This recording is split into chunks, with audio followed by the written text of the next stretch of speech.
Hello everyone, last ভিডিওতে আমরা MCQ সিরিজের 10খানা এমসিকিউ করেছি। ঠিক আছে, এই ভিডিওতে আমরা নেক্সট শুরু করব। দেখো, কোশ্চেন নাম্বার 11-এ আছে একটি গ্যাসের বাষ্প ঘনত্ব 32, নিচের কোন গ্যাসটির আণবিক ওজন, মানে নিচের কোনটি গ্যাসটির আণবিক ওজন, তো বাষ্প ঘনত্ব ডি বলে দিয়েছে 32, এটা ডাইরেক্ট কোশ্চেন একেবারে। তো আণবিক ভর কত হচ্ছে, আণবিক ভরের ফর্মুলা m=2d, তাহলে 2 × 32 = 64, তাই তো। আচ্ছা, এটা হচ্ছে আণবিক ভর। নেক্সট তাহলে আমাদের কোনো option D. Next question number 12। Question number 12 কী বলছে, 16 গ্রাম অক্সিজেন কত মোলের সমান? মোল সংখ্যার ফর্মুলা কি বলেছিলাম? মোল সংখ্যা কী করে বের করতে হয়? মোল সংখ্যা = W/M, দিয়ে দেওয়া ওজন বাই আণবিক ওজন। দিয়ে দেওয়া ওজন কত? 16 গ্রাম। আণবিক ভর কত অক্সিজেনের? 32। তাহলে 16 দিয়ে 32 কাটলে 2, মানে 1/2, মানে 0.5, তাহলে 0.5 মোল, রাইট। Next question number 13। 0.5 মোল জল থেকে তড়িৎ বিশ্লেষণের ফলে উৎপন্ন অক্সিজেনের পরিমাণ কত? তো দেখো, জল H2O এর তড়িৎ বিশ্লেষণ ঘটাচ্ছ, রাইট। ঘটলে কী হচ্ছে, তোমার হাইড্রোজেন গ্যাস আর অক্সিজেন গ্যাস উৎপন্ন হয়।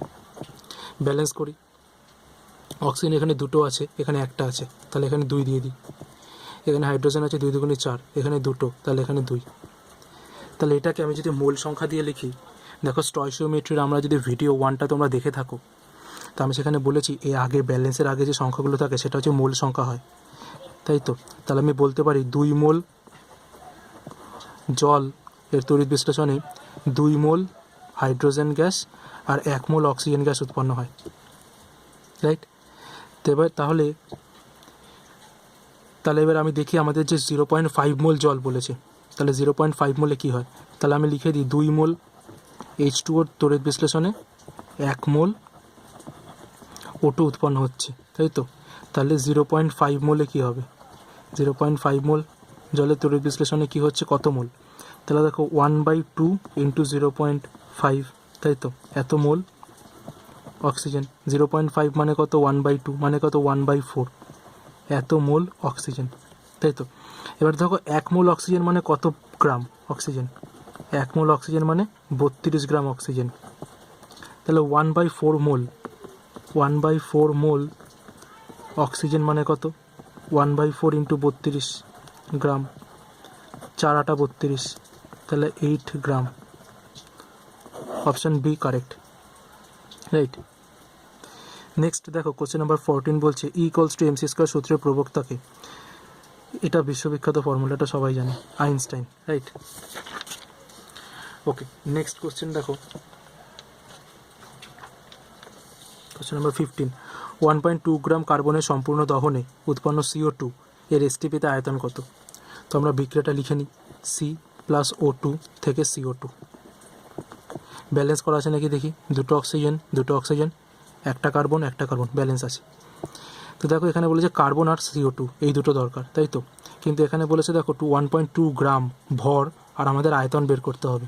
তো ভর থেকে আয়তন আমরা ডাইরেক্ট বের করতে পারবো না, ঠিক আছে, করবো না আর কি, টু বি ফ্যাক্ট করবো না।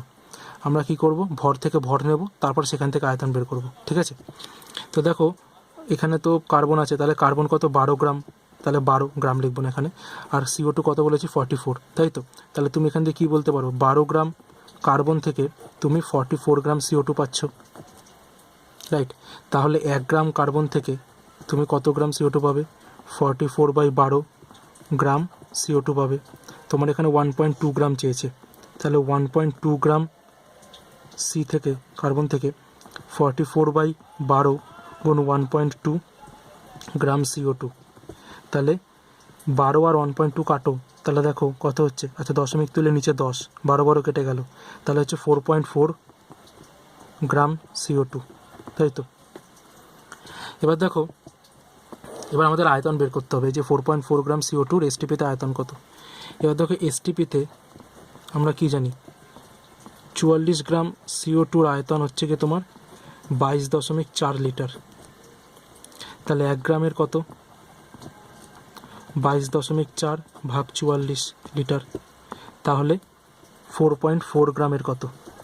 তাহলে 4.4 গ্রাম হচ্ছে গিয়ে 22.4 ভাগ 44 গুণ 4.4 এত লিটার, দশমিক তোলো নিচে 10 আসবে, 44 কেটে গেল, তাহলে দশমিক এক ঘর বাদিকে সরবে, 2.24 লিটার, 10 ভাগ আছে, এক ঘর বাদিকে সরছে, 2.24 litre, option D, right. Next question number 16 দেখো, বলছে এসটিপিতে 1 লিটার হাইড্রোজেন এর ভর 2 কত হচ্ছে। 1 লিটার হাইড্রোজেনের ভর সবাই জানে, মানে প্রমাণ ঘনত্বে বলেছিলাম 1 লিটার হাইড্রোজেনের ভর 0.089 গ্রাম, এটা তোমাদের মুখস্থ রাখতে হবে, ঠিক আছে, ওকে।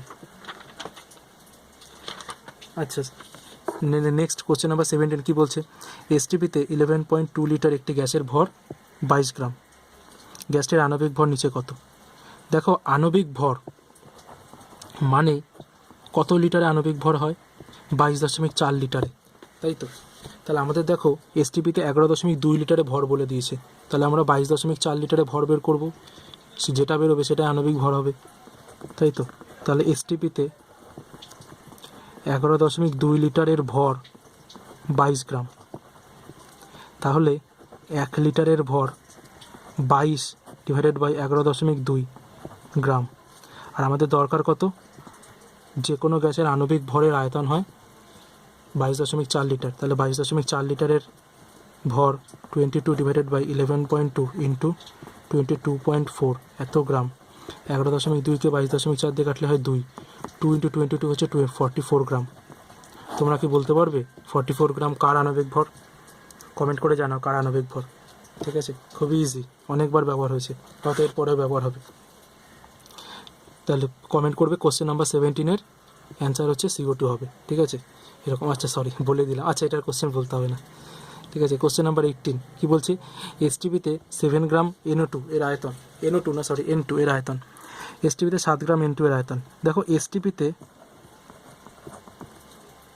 N2 কত বলো তো, 2 গুণ 14, তাই তো, মানে কত 28 গ্রাম CO2, 28 গ্রাম N2 এর আয়তন 22.4 লিটার, তাহলে 7 গ্রাম N2 এর ওজন কত হবে, 22.4 ভাগ 28 ইন্টু 7 এত লিটার, 4 7 28, 4 দিয়ে কাটলে কত হচ্ছে, 4 5 20, 4 4 16, 5.6 লিটার, অপশান সি, ওকে। নেক্সট কোশ্চেন নাম্বার 19 দেখো, এসটিপিতে 0.01 মোল CO2 এর আয়তন কত। 0.01 মোলের আয়তন, এসটিপিতে 1 মোল CO2 এর আয়তন কত, 1 মোল CO2 এর আয়তন 22.4 লিটার, তাহলে 0.01 মোল এর আয়তন কত হবে, 0.01 ইন্টু 22.4 লিটার, 0.01 মানে কত, 1/100 ইন্টু 22.4 লিটার, মানে দশমিক 2 ঘর বাদিকে সরবে, তাহলে 0.224 litre, option C. Question number 20, এনটিপিতে 1 মোল CO2 এর আয়তন, এনটিপিতে 1 মোল CO2 এর আয়তন কত। এনটিপিতে 1 মোল CO2 কেন, 1 মোল যে কোনো কিছু, মানে যে কোনো গ্যাসের আয়তন 22.4 লিটার, ঠিক আছে, খুব ইজি ছিল। নেক্সট কোশ্চেন নাম্বার 21, 2 মোল CO2 উৎপন্ন করতে প্রয়োজনীয় কার্বনের পরিমাণ। দেখো C+O2 equals to CO2, balance করা আছে, 1 মোল কার্বন 1 মোল অক্সিজেনের সঙ্গে বিক্রিয়া করে 1 মোল CO2 উৎপন্ন করে, তাহলে 2 মোল কার্বন ডাইঅক্সাইড পেতে গেলে তোমাকে কি করতে হবে, 2 মোল কার্বন নিতে হবে, তাই না। এবার দেখো 1 মোল কার্বন মানে কি, 1 মোল কার্বন মানে 44 গ্রাম, তাহলে 2 মোল কার্বন মানে কত, CO2 উৎপন্ন করতে প্রয়োজনীয় কার্বনের পরিমাণ, আচ্ছা 2 মোল কার্বন, আচ্ছা তাহলে কত হচ্ছে, 2 মোল উৎপন্ন করতে কত হচ্ছে তাহলে বলো, 2 ইন্টু 88 গ্রাম, কিন্তু এখানে অপশান নেই, 48 গ্রাম আছে। আচ্ছা আমি কোশ্চেনটা ঠিক কী ভুল আমি দেখবো, ঠিক আছে, দেখে বলবো, বা তোমরা যদি এটা ফাইন্ড আউট করতে পারো যে এখানে কোথায় ভুল হচ্ছে আমাকে নিশ্চয়ই লিখে জানাও, ওকে, কিন্তু কোশ্চেন অ্যান্সার এটা হবে 88 গ্রাম।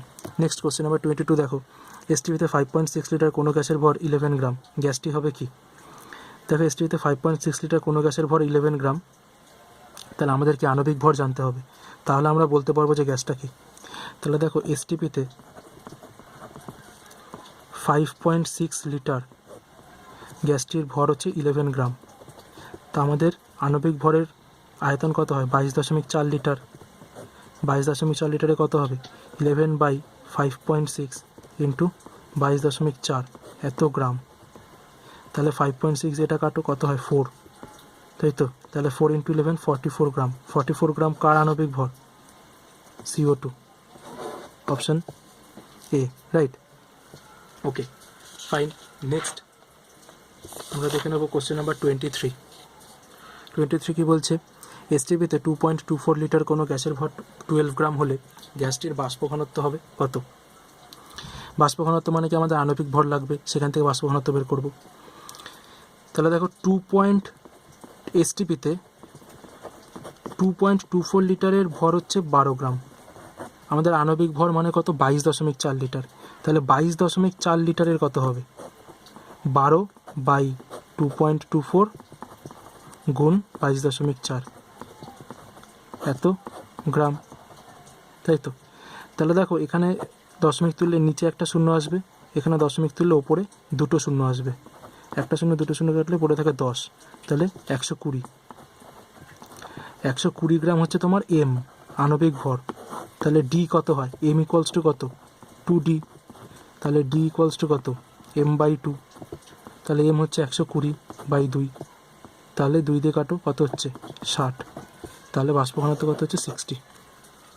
ওকে, কোশ্চেন নাম্বার 24 বলছে এসটিপিতে 6.022 ইন্টু 10⁻23 অণুর আয়তন কত? দেখো এসটিপিতে 6.022 ইন্টু 10⁻23 অণু মানে হচ্ছে গিয়ে অ্যাভোগাড্রো সংখ্যক অণু, তাই তো? এর আয়তন কি হয়ে যায়? 22.4 লিটার, তাই না? 1 মোল। Next question number 25। দেখো কোশ্চেন নাম্বার 25 হচ্ছে এরকম টাইপের অঙ্ক কিন্তু আমরা আগে করেছি না? তা আমি তখনও বলেছিলাম যে এই অঙ্ক আসবে। তো এই অঙ্কটা যদি তোমরা নিজেরা করতে পারো, ভিডিওটা পজ করে আগে করে নাও, করে নিয়ে আমাকে কমেন্ট করো কোশ্চেন নাম্বার 25-এর অ্যান্সার কী হবে। হয়ে গেলে আমি করছি অঙ্কটা, ঠিক আছে? বলেছে দেখো একটি ত্রিপরমাণু গ্যাসীয় মৌলের বাষ্প ঘনত্ব 24। বাষ্প ঘনত্ব 24 মানে ডি বলে দিয়েছে 24। তাহলে আমাদের এম কত জানি? আণবিক ভর 2 ইন্টু 24 মানে 48। মৌলটির পারমাণবিক গুরুত্ব কত? এটা কিন্তু বেরোলো আণবিক গুরুত্ব, তাই তো? ত্রিপরমাণু গ্যাসীয় মৌল বলেছে। ত্রিপরমাণুক মানে কি বলো? আগের ভিডিওতে বলেছি, যারা আগের ভিডিও দেখেছো তারা জানো।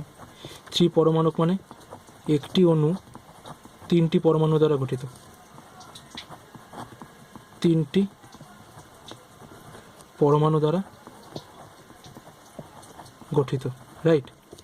তাহলে আমি বলতে পারি যে দেখো এম ইকুয়ালস টু 48, তাই তো? মানে একটি অণুর ভর,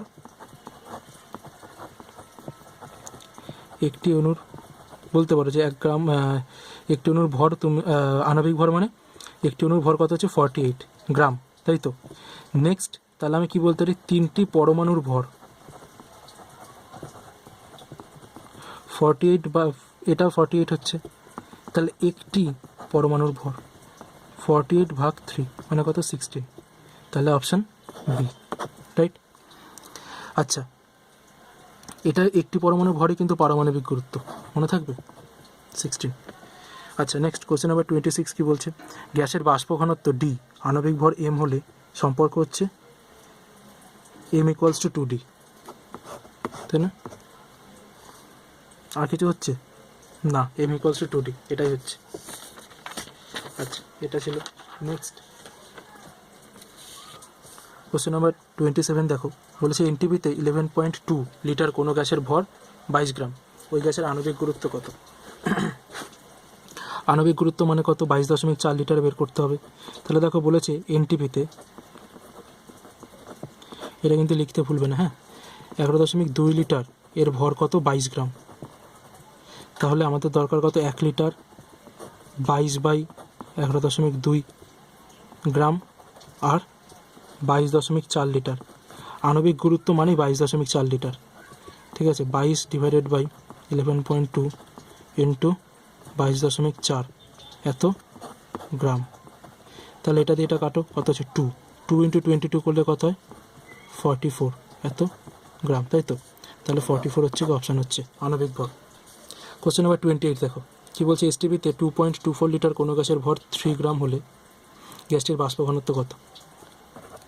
সিমিলার, এসটিপিতে 2.24 লিটার এর ভর 3 গ্রাম, আমাদের দরকার কত 22.4 লিটার, তাই না? এটা কত হবে 3 ডিভাইডেড বাই 2.24 ইন্টু 22.4, এত গ্রাম। দশমিক তোলো, এখানে দশমিক তুলে ওপরে দুটো শূন্য, এখানে দশমিক তুলে নিচে একটা শূন্য, কাটো, পড়ে থাকে একটা শূন্য, হয়ে যায় কত 30 গ্রাম। এটা কত বেরোলো? এটা হচ্ছে এম, আণবিক ভর। আমাদের বাষ্প ঘনত্ব জানতে চেয়েছে, তাহলে ডি কত হবে m/2 মানে 30/2 মানে 15। বাষ্প ঘনত্বের কোনো একক হয় না, রাইট? নেক্সট কোশ্চেন নাম্বার 29 কী বলছে? 27 ডিগ্রি সেন্টিগ্রেড উষ্ণতায় ও 1 atm চাপে ওজোন গ্যাসের বাষ্প ঘনত্ব 24। চাপ স্থির রেখে উষ্ণতা দ্বিগুণ করলে, আন্ডারলাইন করো, বাষ্প ঘনত্ব কত হবে? বাষ্প ঘনত্বের কোনো পরিবর্তন হবে না, বাষ্প ঘনত্ব 24ই হবে। কারণ কি? বাষ্প ঘনত্ব উষ্ণতা এবং আয়তনের উপর নির্ভর করে না, ঠিক আছে? তুমি যেটা বলতে পারো যে উষ্ণতা, আয়তন না, একদম ভুল বললাম, আয়তন হবে না, উষ্ণতা এবং চাপের উপর নির্ভর করে না। তুমি এটা আমার সেকেন্ড ভিডিওতে পেয়ে যাবে, যেখানে আমি বাষ্প ঘনত্বের কনসেপ্ট বলছি, বাষ্প ঘনত্বের থিওরি যেখানে বলা হয়েছে, ঠিক আছে? বাষ্প ঘনত্ব, প্রমাণ ঘনত্ব। যেহেতু বাষ্প ঘনত্ব দুটো ঘনত্বর রাশির অনুপাত, তাই কি হয়, দুটোই একই পরিমাণ ভ্যারি করে, তাই না? উষ্ণতা বাড়ালে দুটো অনুপাতই বাড়ে, তার জন্য কী হয়, আলটিমেটলি বাষ্প ঘনত্বের মানের কোনো পরিবর্তন হয় না। তাহলে লিখে রাখবে এখানে শর্তটা, যে বাষ্প ঘনত্ব, উষ্ণতা ও চাপ এই দুটোর উপর নির্ভরশীল নয়, ঠিক আছে? নির্ভরশীল নয়, এটা হচ্ছে যুক্তিটা। দারুণ প্রশ্ন ছিল এটা, ট্রিকি টাইপের, ঠিক আছে? অনেকে এটা দেখে ছেড়ে দিয়ে চলে আসবে। কোশ্চেন নাম্বার 30 দেখো, একটি গ্যাসের বাষ্প ঘনত্ব 16, এনটিপিতে 11.2 লিটারের গ্যাসের ভর কত? দেখো বাষ্প ঘনত্ব 16, এনটিপিতে 11.2 লিটার, ওই গ্যাসের ভর কত? বাষ্প ঘনত্ব 16 মানে D16, এম কত? এম হচ্ছে তোমার 2 × 16 মানে কত 32, তাই তো? তাহলে দেখো 22.4 লিটারের ভর কত 32, আমাদের জানতে চাইছে 11.2 লিটারের ভর কত, তাহলে 1 লিটারের ভর কত 32 ডিভাইডেড বাই 22.4, এত গ্রাম। আমাদের দরকার 11.2 লিটার, তাহলে কত হচ্ছে 32 ডিভাইডেড বাই 22.4 ইন্টু 11.2, এত গ্রাম। 11.2 দিয়ে 22.4 কাটো হয় 2 দিয়ে 32 কাটো হয় 16, 16 গ্রাম। 16 গ্রাম হচ্ছে কি answer, right? Next question number 31 দেখো, একটি গ্যাসের বাষ্প ঘনত্ব 8, এনটিপিতে 11.2 লিটারের গ্যাসের ভর কত? এই কোশ্চেনটা ঠিক 30 নম্বর কোশ্চেনের মতো। আমি যখন কালেক্ট করছিলাম কোশ্চেনগুলো, আমি আর না তখন কালেক্ট করার সময় তো ওই দিকে তাকাই নিজে সিমিলার কোশ্চেন কোনগুলো, আমি খালি কালেক্ট করে গেছি, যার জন্য কি যে সিমিলার কোশ্চেন হয়তো রিপিটও হবে, ঠিক আছে? তো তোমরা একটু চেক করে নেবে, হ্যাঁ? আর হচ্ছে দেখো 30 আর 31টা সেম, আমি 31টা করবো না, তোমরা আমাকে করে দেখাবে, আর দেখাবে মানে আমাকে কমেন্ট করে অ্যান্সারটা বলবে, ঠিক আছে? দেখো 32 কী বলছে, গ্যাসীয় পদার্থের বাষ্প ঘনত্ব আণবিক ওজনের অর্ধেক। বাষ্প ঘনত্ব আণবিক ওজনের অর্ধেক, কিন্তু আণবিক ওজন বাষ্প ঘনত্বের দ্বিগুণ, ঠিক আছে? কথাটা বুঝতে পারলে? কথাটার কি সুন্দর ঘুরিয়ে দিয়েছে। আচ্ছা 33 কী বলছে, 4 মোল হাইড্রোজেনের সঙ্গে 2 মোল অক্সিজেনের বিক্রিয়া উৎপন্ন স্টিমের মোল সংখ্যা কত? তো দেখো হাইড্রোজেন প্লাস অক্সিজেন করলে কি হচ্ছে H2O, এখানে দরকার 2, এখানে 2, এখানে 2, তাহলে দেখো এখানে 2 মোল হাইড্রোজেনের সঙ্গে 1 মোল অক্সিজেন করে 2 মোল স্টিম উৎপন্ন করে, তাই তো? হ্যাঁ কি না? তাহলে আমাদের এখানে বলেছে 4 মোল হাইড্রোজেনের সঙ্গে 2 মোল অক্সিজেন বিক্রিয়া করে, তাহলে দেখো 4 মোল হাইড্রোজেন তার সঙ্গে 2 মোল অক্সিজেন বিক্রিয়া করে, দেখো এটাও দ্বিগুণ হচ্ছে, এটাও দ্বিগুণ হচ্ছে, তাহলে এটাও কি হয়ে যাবে দ্বিগুণ, তাহলে কত হবে 4 মোল, ঠিক আছে, রাইট? নেক্সট কোশ্চেন নাম্বার 34 বলছে, নিচের কোন গ্যাসটি এসটিপিতে 22.4 লিটার আয়তন অধিকার করে? দেখো 22.4 লিটার আয়তন অধিকার করে মানে ওর আণবিক ভরটা আমরা যদি বের করি, বা ও 1 মোল, তাই তো? সরি, আমরা মোল সংখ্যা দিয়ে এটা করবো, ঠিক আছে? যে আমরা 1 মোল আয়তন, তাই তো 1 মোলের আয়তন এটা 22.4 লিটার, তো আমরা দেখে নেবো কোনটা 1 মোল হচ্ছে। দেখো 17 গ্রাম NH3, এটার যদি তুমি মোল সংখ্যা বের করো 17 বাই অ্যামোনিয়া কত বলো তো NH3, এনটা বের করো, নাইট্রোজেন হচ্ছে তোমার 14 প্লাস 3 গুণ 1 17, তাহলে 17 ডাইরেক্ট এটাতেই হয়ে যাচ্ছে 1 মোল। তাহলে এটা হচ্ছে অ্যান্সার। ঠিক আছে, বাকিগুলো একবার চেক করি। দেখো 22 গ্রাম CO2, এর মোল সংখ্যা কত? 22 বলে দিয়েছে, আর ওর হচ্ছে আণবিক ভর কত? 44, হলে কত হচ্ছে 1/2, তাহলে হাফ মোল, 0.5 মোল। এটা হতো না। 32 গ্রাম SO4, দেখো এর মোল সংখ্যা যদি বের করি তাহলে দিয়ে দিয়েছে 32, আর SO2-র মোল সংখ্যা কত বলো? SO2-র আণবিক ভর কত বলো তো? সালফার নিজে 32, আর হচ্ছে গিয়ে অক্সিজেনের 2 গুণ 16, তাহলে টোটাল কত হচ্ছে? 32 যোগ 32 64, তাহলে কত হচ্ছে? 64 কাটলে কত হয়? 2, হাফ, মানে কত? 0.5। তাহলে দেখো এটাও 0.5 মোল, এটাও 0.5 মোল, তাহলে এটাও হচ্ছে না, এটাও হচ্ছে না, এটা 1 মোল, এটা হবে। কোশ্চেন নাম্বার 34 এর অ্যান্সার হবে এ। ওকে, আচ্ছা কোশ্চেন নাম্বার 34 অবধি আমি রাখলাম। এর বাদ বাকি যে কোশ্চেনগুলো আছে সেগুলো না রিপিটেটিভ। আমি যে বলেছিলাম 50 থেকে 52টা কোশ্চেন আছে, সেগুলো রিপিটেটিভ। রিপিটেটিভ মানে কি? এই প্যাটার্নেই হচ্ছে, আমি তার জন্য সেগুলো আর করালাম না। তোমরা এত দূর অবধি করো প্রবলেম, আর যদি নতুন কোনো প্রবলেম পাও আমাকে জানাও। আর যদি মনে হয় যে না এর পরেও কিছু প্রবলেম যেগুলো রিপিটেটিভ সেগুলো প্র্যাকটিস করার জন্য তোমাদের দরকার, আমাকে কমেন্ট করে জানাও, আমি নিশ্চয়ই ভিডিও বানাবো বাকিগুলো, ঠিক আছে? কিন্তু আমি বলছি যে এই কটা এত অবধি রাখলেই হয়ে যাবে, বাদ বাকি সব রিপিটেটিভ, ঠিক আছে? তো চলো টাটা।